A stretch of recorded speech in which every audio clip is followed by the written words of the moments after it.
मैं हूँ Bear Grylls और मैं दुनिया की सबसे खतरनाक जगहों में कुछ जबरदस्त चुनौतियों का सामना करने वाला हूँ, जहाँ जिंदा रहने से जुड़ी तकनीकें जिंदगी और मौत के बीच का फर्क तय कर सकती हैं। मैं अभी साइबेरिया में हूँ, दुनिया की सबसे ठंडी जगह पर। यहाँ का तापमान -68 डिग्री सेल्सियस तक पहुँच सकता है। अगर आप साइबेरिया में कहीं भटक जाते हैं तो यहाँ जिंदा बचने की उम्मीद ना के बराबर होती है। यहाँ खाने के लिए कुछ भी नहीं है और बिना किसी शक के ये दुनिया की सबसे ठंडी जगह है। मैंने आज से पहले इतनी ठंड कभी महसूस नहीं की है। इस ठंड में तो जैसे मेरी हड्डियां भी कांप रही हैं। तापमान -30 के नीचे होगा। ये शरीर के अंदर मौजूद सारी ऊर्जा सोख रहा है। जरा सी लापरवाही हुई तो जान भी जा सकती है।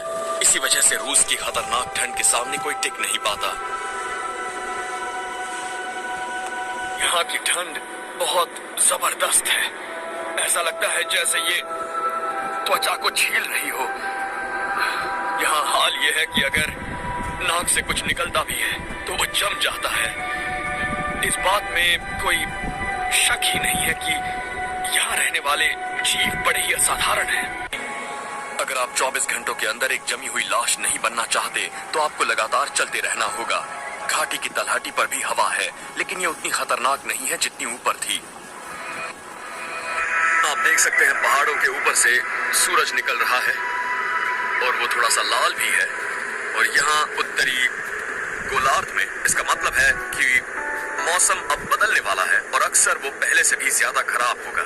यहाँ एक पुरानी कहावत है, रात का लाल आसमान पशुपालकों के पूरे होंगे अरमान। सुबह का आसमान हुआ लाल, समझ लो वो है मुसीबत का दूसरा नाम। आसमान को पढ़ना सीखकर आप मौसम की मार से बच सकते हैं, लेकिन यहाँ जमीन पर भी कम मुसीबतें नहीं हैं। इतनी गहरी बर्फ में चलना थका देता है। ऐसा लगता है जैसे हर कदम एक टन का हो गया हो। और फिर आपका सामना होता है साइबेरिया की खतरनाक नदियों से। सर्दियों के मौसम में साइबेरिया की करीब सारी नदियां जम जाती हैं, लेकिन यहाँ बर्फ के नीचे पानी बहता रहता है और आप उसकी आवाज सुन सकते हैं अगर आप शोर ना करें।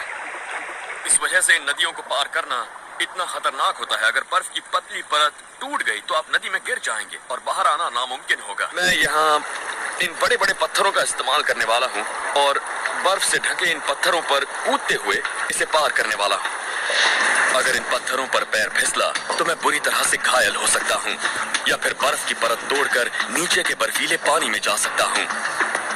देखा जाए तो ये शतरंज की एक बहुत बड़ी बिसात जैसा है, जहाँ सोच समझकर चाल चलनी पड़ती है और ये भरोसा करना पड़ता है कि सामने पत्थर ही है, बर्फ नहीं है।